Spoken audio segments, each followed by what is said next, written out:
Ah, yes, the second part of the story. Just as it's about to turn night. Hey, HelDM here. Welcome to the Mother of Wolves Part 2.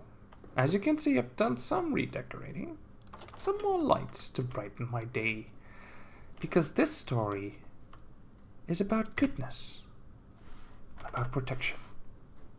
So yes, please, join me in the telling of the last part of this tale. Where was I? Oh yes, Saraty had not been heard for years. But one hot day in the middle of the high season, Saraty returned to the village. She was lonely and wanted to see how the village had fared without her, but riding into the village on bare wolfback, children ran screaming, and armed men stood to attack. "Begone, witch!" they yelled, afraid her pack would attack and kill the people of the village. It had been a long time since Saraty had a need to speak, and even longer since she had heard the voice of another. "We don't mean you harm," she snarled, her voice soft and guttural from living amongst the wolves. "I simply came to ask about my father." With a few sharp whistles, the rest of the pack retreated back into the tree line to wait for their mother to return. "You're no child of this village, mother of wolves," started the young man, tall and blond with piercing green eyes. He was abruptly silenced by an old man who placed his hand on the younger man's shoulder. He slowly walked out of a hut, leaning heavily upon his cane. "Saraty? Is that you?" he whispered with a cracking voice, brittle with age and burdened with stress. Saraty nodded. This man looked familiar, but was too old to be her father. "Your father died 30 years ago. I am your younger brother, Ishan. You have been gone for 65 years. We thought you had been lost." Saraty was overwhelmed with shock. Looking about, she realized she did not know a single face. "Join us for dinner and tell us of your adventures. We would all love to know about the lost girl." Saraty's eyes flashed with a wicked sharpness.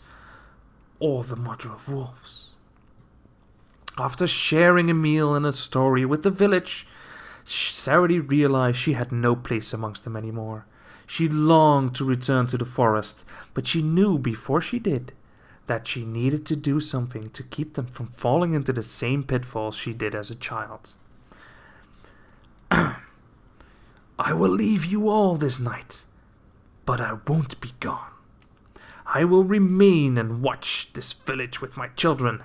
I will protect you from harm from both inside and out. Those who steal or lie, beware! My children are hungry and will gladly make a meal of you. For those who venture too greedily into the forest, beware!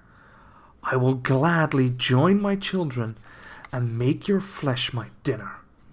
For those wild of heart and play in your soul, know that I will come to join you and comfort you in the dark of the forest when those within the village won't." She glared at the adults with a sharp gaze that cut to their hearts.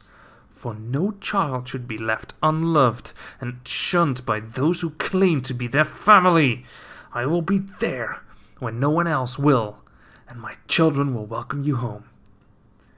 Now with that, she walked back into the tree line, never to be heard of again. And somehow, this mother of wolves, this wild being, found its way into my world. She is, of course, the Saraty we all know, and I did not know she was the mother of wolves. But now that I do, I shall be extra careful to be on my best behavior when she's around. Saraty, you are more than welcome in my world. Wild heart or not. Yes, let it be so. Good night. Bye.